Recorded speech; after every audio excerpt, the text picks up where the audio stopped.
Hey guys, it's Alex here, and I'm back with this FM investigation. This is going to be the sort of fourth part. Um, no, yes, no, the fifth part actually. Um, for this, we're going to be reviewing the third season into 2016 now. So as you can see, in the league, things have changed quite a lot actually. Chelsea are no longer first. It's Man City who take top spot. Fulham finish in second. Arsenal in third, Southampton in fourth, Chelsea end up in fifth, then Tottenham, Man U, Palace have risen up quite a bit, Liverpool have dropped down, uh, Aston Villa, Watford, Everton, Newcastle, Wolves. In the first season, the Prem didn't do too bad. West Ham, Derby have dropped a lot since coming fourth last year. West Brom, then Blackburn, Sunderland, Sheffield Wednesday are all relegated. So yeah, in this season, I think it is the sort of the start of the regens to start taking over. I was looking through some of the teams, and as you can see in the Man City team, there is one regen, the goalkeeper Bradley Macklin. He's their starting goalkeeper now. Um, if we look at Fulham, I think this is probably one of the reasons why they're doing so well. They got regen there, centre back. They got two regens in defence and midfield. Stephen Hewitt is actually a very good player if you look at those stats. Look at that, 18 years old, right mid. He's very, very good. And to be fair, most of the teams are starting to bring regens in. And I think that's why Chelsea didn't do as well this year. Because if you look at their squad there, they still have no regens apart from... No, they don't have any regens coming into their first team there because they have so many young players there anyway. I don't think they're sort of adapting well enough. I don't know about Derby either, but they have quite a few. I think that just Europe sort of hindered them with their small squad. But as you can see there, regens are starting to take over now. If we look at the stats for the season, Angelo Enriquez, I think for the second year running, gets top goal scorer. Woodrow for Fulham, Guidetti for Man City, Jake Cassidy for Wolves, doing well in the Premier League. Then Obika.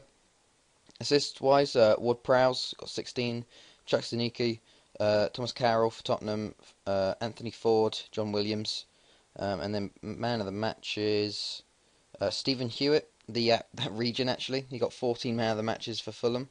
Chuck Zanicki, if I'm pronouncing it right, John Williams, Danny Potts, and Nathaniel Klein. So if we look at the award winners actually, Golden Glove, it went to Jesse Journen for not Courtois for the first season to Fulham.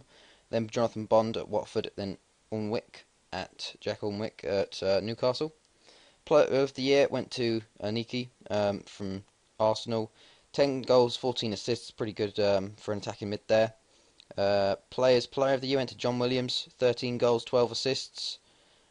Players team of the year, you got Joran in goal, Luke Shaw, John Stones, Le Guen. He is a regen centre back.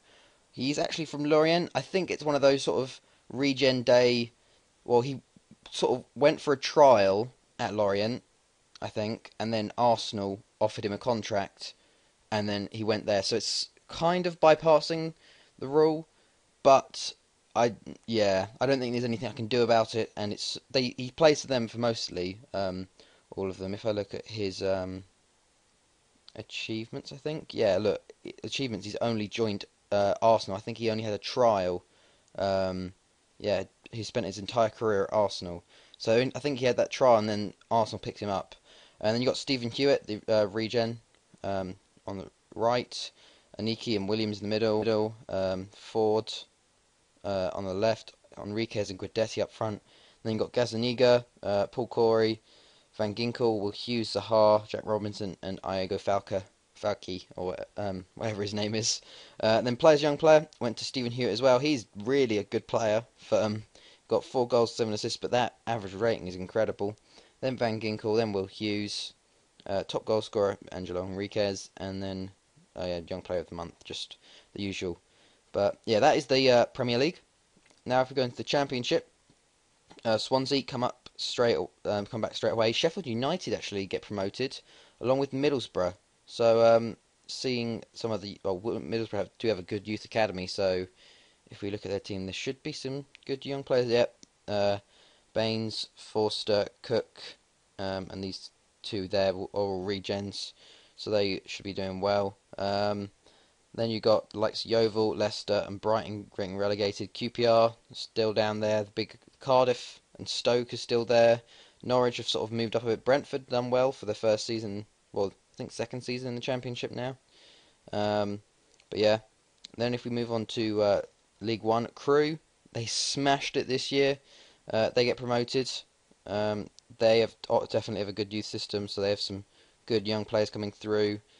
Kershaw there, Conway, and then they got two regions up front. It seems Cornwell and oh no, he's not a region. I think anyone 18 or below for this year is a region. So it took them a few seasons to get going, but they have finally got promoted from League One. Then MK Dons and Peterborough go up with them. Blackpool and Barnsley miss out. Tranmere, Wickham, Barnet and Doncaster get relegated. League 2, Portsmouth go up with Plymouth, York and Bristol Rovers. Relegated Burton and Dagenham and Redbridge. School Premier promoted is Luton and Rotherham. Relegated Grimsby, Bromley, Braintree and Newport County. Squirrel North, Telford and Stalybridge go up. Colwyn Bay, Bradford, PA and Alfreton go down. And then Squirrel South, Canvey Island and Billericay go up. And Dover, Tonbridge and Whitehawk go down. So if we look at the FA Cup, Man City won it on penalties in the end over Huddersfield. So it was actually quite close between them. They only won it on penalties. Anything else going on? I don't know. There's most assists from a Wingate and Finchley person. I don't know if there's any sort of upsets really. Any small teams getting far. But that is that for that. The Capital One Cup, Fulham actually won it over Barnsley in the end. Who beat Fulham beat Brentford and Barnsley beat Blackburn. Barnsley actually beat Man City. Crewe got quite far. Fulham beat Chelsea. So Fulham are doing really well. They've sort of come out of nowhere really. And then finally the Community Shield. Chelsea won it again for the second year running versus Man U on penalties. So there we go. But I think we need to go to transfers actually. For the Premier League, see if there's anything happening going out. So, yeah, that's probably why. Courtois left Chelsea for 18.75 million to go to Barca. Newcastle sold Abid to Schalke. Chris Charis Mavray and El Bar left Sunderland for fees. And then Davia left Chelsea for Tigres for 1.1 million. The rest were just released players. There we go. So nothing. Well, Courtois obviously the big man going out. He's now worth 29 million and a good season for Barca. So that's maybe why one of the reasons why Chelsea sort of dropped there. But yeah, if we look at the England side, we can see what's changed now. Senior squad. Joe Hart still in goal for them. Carl Walker for Celtic. Eric Dier, obviously you know he sort of does well. Most saves. Craig Dawson for Celtic. Luke Shaw and Ward-Prowse, Will Hughes, Zaha, Rooney at Monaco, Michael Jacobs at Derby. He's in the England setup. Haven't seen him before. Harry Kane for Tottenham, Fraser Forster, Dan Burn at Fulham, George Thorne is at Celtic. Oh, he got bought by Oh, he went on a free. That's very odd that he went on a free. Maybe I think one of the maybe problems is that because there's no transfers going between, he wants to move to a bigger club, and no one can buy him because from England. So he just ran out his contract, and Celtic picked him up for a free. So I don't know if that's a problem or not.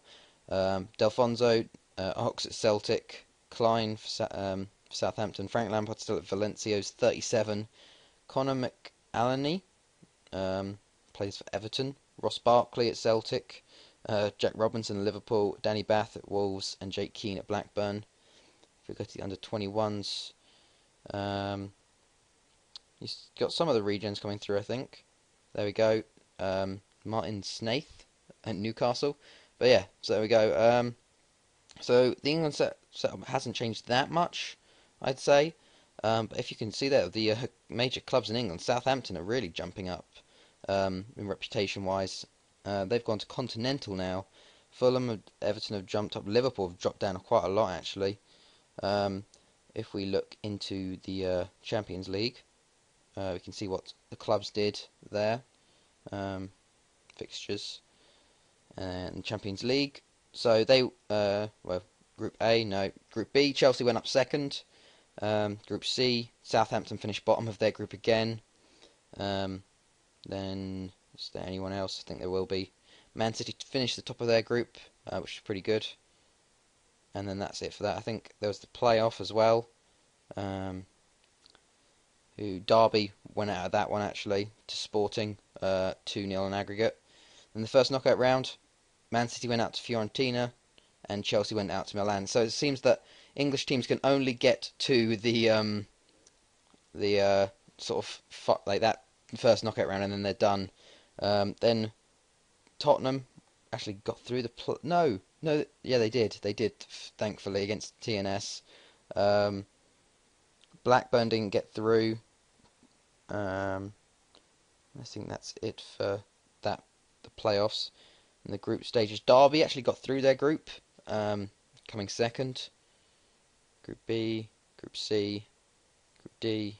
Oh, Man U got through their group second.